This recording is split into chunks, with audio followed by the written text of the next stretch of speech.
all the characters in the song we still knew. John still worked. He was still behind the bar when we took it over. And Paul was still the regular. Davey, he was actually in the Merchant Marines. All the lyrics are pretty straightforward. Hi there, Liam Cooper here. I am an entertainer. I play piano, I sing, I work on cruise ships and at home on land, performing my show King of the Keys, celebrates the music of the greatest piano man of all time. In this show, and basically for my whole entire life as a piano man, I've played Billy Joel's Piano Man. This year is the 50th anniversary of the song, and I always in my shows share the story behind this song, which in a nutshell is 1971, Billy Joel releases his first album, Cold Spring Harbor. There's a production error with the vinyl. The songs play a little bit too fast.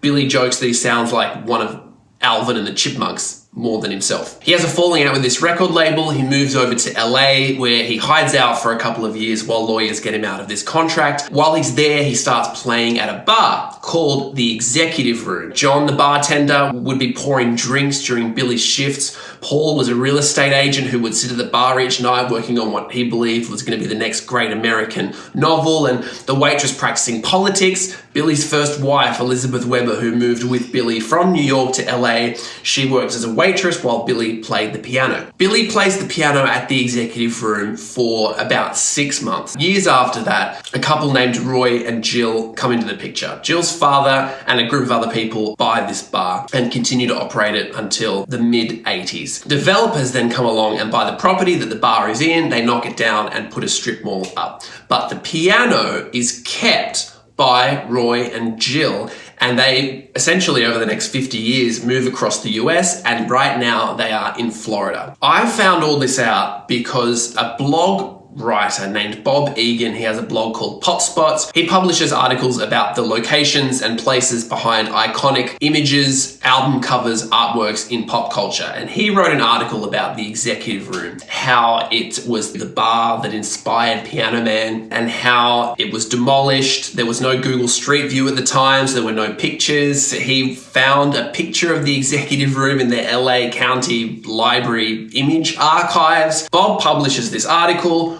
Roy finds out about it and sends in a bunch of pictures and other elements to the story about Piano Man and the Executive Room. This is how I came to know the story of the Executive Room, but also about Roy and Jill owning the piano. And I thought it would be a great idea to connect with Roy and Jill and do something with the piano. Me, play it, celebrate Piano Man, do something really cool. And so I have just finished a video call with Roy talking about the piano. We spoke about the history of the Executive Room, spoke about the piano. He sat at the piano, played the keys of it. It's really out of tune. It's horrible to listen to, I'll be honest. But after a tune, I think it's playable.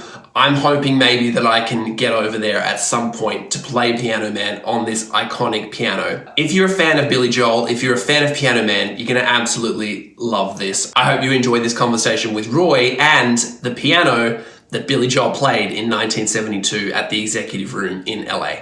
Roy. Hello. G'day from down under. How are you, sir? Nice to meet you. I so appreciate you making the time for me. The journey to find you and find this piano and the story about it is just crazy. Mm-hmm. Piano Man has always been a huge part of my job, I guess.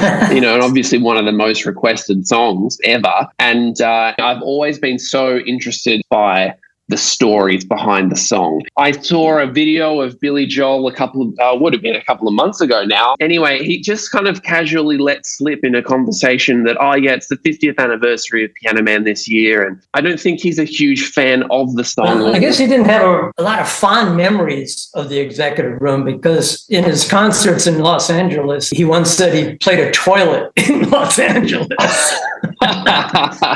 He called the bar a toilet. At that time, my wife and her father had owned the place and his partners. And we said, well, I guess any publicity is better than none. That's gold. He called the Executive Room a toilet, which was basically a white-collar bar. I don't know what you would have called mine, which was about 4 blocks away from it. which was blue collar.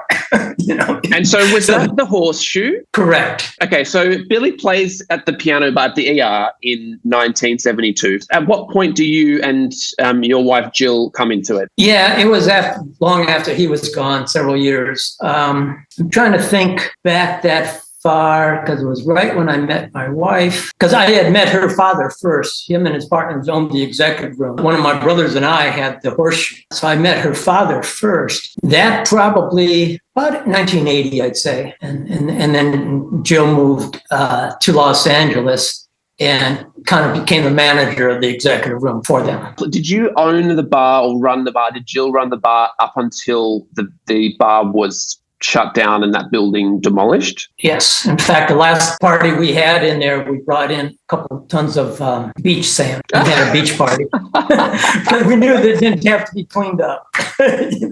That's fantastic. And so was the building, was it just sold? How did it come to an end? Well, it's sold to some developers that were going to put a different strip mall in it. And so that whole line of buildings went down. And that's when we left Los Angeles. So you obviously identify that the piano has some value because you could have just left it there. Well, we had heard, about the Piano Man and that all the characters in the song we still knew. We knew all of them.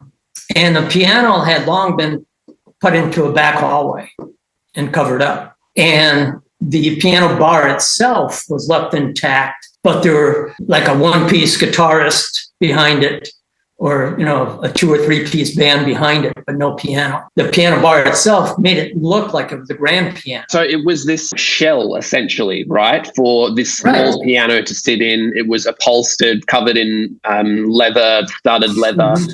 So people would sit up against what felt like a grand piano, but were able to kind of put their drinks on this surface that felt like the top of the piano and sit around and have that close connection to the entertainment or the piano man at that point. So I love that you bring up that the people in this song you knew or could identify after Billy left and after the song came out and when you took over the bar. So are there any that stand out to you? There's John, the bartender, Paul, the real estate novelist, Davey from the Navy. I imagine the waitress practicing politics, Billy's first wife, was no longer there. Right, she wasn't there. But one of the other waitresses was. And John still worked for my wife, for Jill. He was still behind the bar when we took it over. And Paul was still the regular. Davey, he was actually in the Merchant Marines. I guess that's the Navy. I mean, Merchant Marines doesn't have the same lyrical flow that Navy does and rhyming possibilities. So I can see why he wasn't quite true to the facts at that point. But yeah, and it was, Jill had mentioned several times that John, the bartender, was wishing he could get a break in Hollywood. All the lyrics are pretty straightforward. And he had a good following, so they were coming to see him. I mean, there's a lot of bars to have a drink in. So, bit of a strange question. I fully trust and believe that piano you're sitting at is the piano from the executive room that Billy played.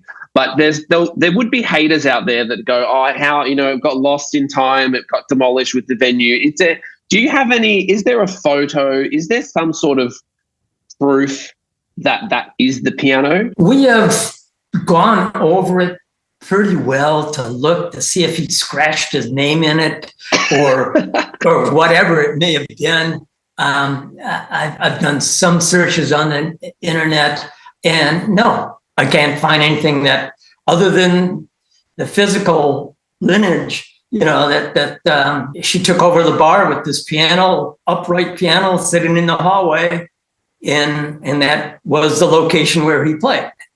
So basically I wish I could find something. It would be hard to argue the other side of the coin where you took over the same bar that he played at and, someone had swapped out the piano for another perfectly fitting piano into this custom built piano shell. Mm-hmm. It's a bit hard to imagine that it would not be the real deal, especially when you've got those photos of the shell itself and the bar at that time on the Pop Spots article. Can we talk about that for a second? Mm-hmm. Bob writes this blog about the executive room, and he does all this great research. How do you come across it, and what inspires you to reach out to him and send that additional information that he's got at the bottom of the article? Well, one of our friends who was an entertainer from Los Angeles, we're still friends of his, and he came across the article and told me about it. I wrote to what was his name, Bob? Yeah, Bob. Yeah, yes. Yeah, I remember the last name.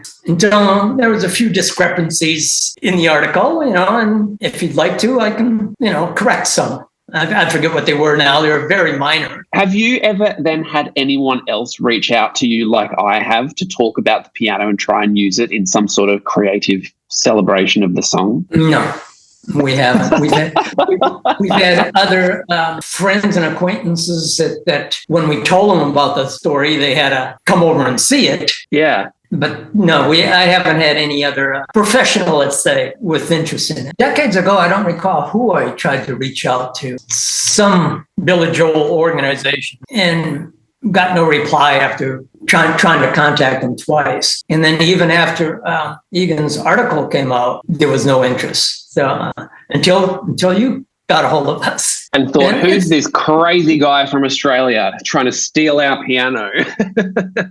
Somebody did reach out now about purchasing it. And I said, it would have to be a life-changing amount because it's a great conversation piece. And I can't see letting it go for a couple $1,000s or something like that. I mean, it's just not worth it. But it's also so ingrained in your history. Your wife ran the bar, you owned this other bar. It was such a big part of your life. It's not like you bought the piano from someone else and you were just an owner and a Billy Joel fan. Like, this is the piano that was part of your life through that time. Yeah. So do you play piano, Roy? I do not. My wife does not. And our daughter has long ago stopped. Okay, so you can't really do anything other than press the keys on the piano. You can't play me a little bit of the song. You can't play a couple of chords. Not a chance. Absolutely none. Can you just play some of the keys on the piano? Yeah. Let's see if we can move this any closer. Is that any better for you? Oh, yes, perfect. Now, with all the broken keys, I should get it up here and show you all the broken keys. So just chipped on the ends. Yeah, that's all it is. If it shows anything other than hitting a key, that's about. Oh, that's a bit spicy. Yeah. Can you play me? Just push every white key from the far left to the far right. Okay, does that come in? Okay, close enough. Yeah.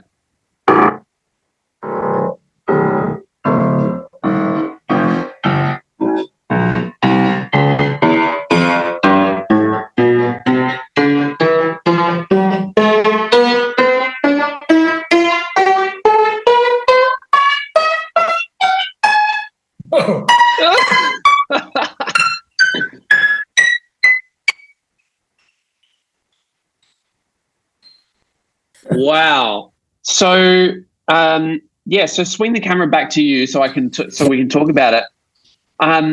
Obviously, it's far out of tune. It's very uncomfortable to listen to. But all the keys are obviously intact. It seems like there aren't any broken strings in there. So, it seems to be in pretty good condition. I wonder if a piano tuner came in and tried to turn some of those tuning pegs in the back, that might lead to a few snapped strings in an effort to getting the piano tuned. But it blows my mind to be standing here talking to you and hearing that. So, okay, 2 questions for you. Would you be open to getting the piano tuned? And would you entertain the idea of me coming to visit and playing Piano Man on that piano in your what appears to be living room? I think that could be arranged. We've been talking about having it tuned for, decades. And it would prove interesting to see what condition, like you said, they could start turning things and things could go south pretty quick. But I mean, to start with the fact that all the keys are in playable condition and the strings appear or sound to not be broken or snapped, I think it sounds like a pretty good starting point to to get it tuned. I would be definitely open to that, and I believe Jill would be too. And what about this crazy Australian piano man coming to visit? We have no problem with that either. We'll have security outside the door and everything. Yeah, that's fair. I would too. Yeah.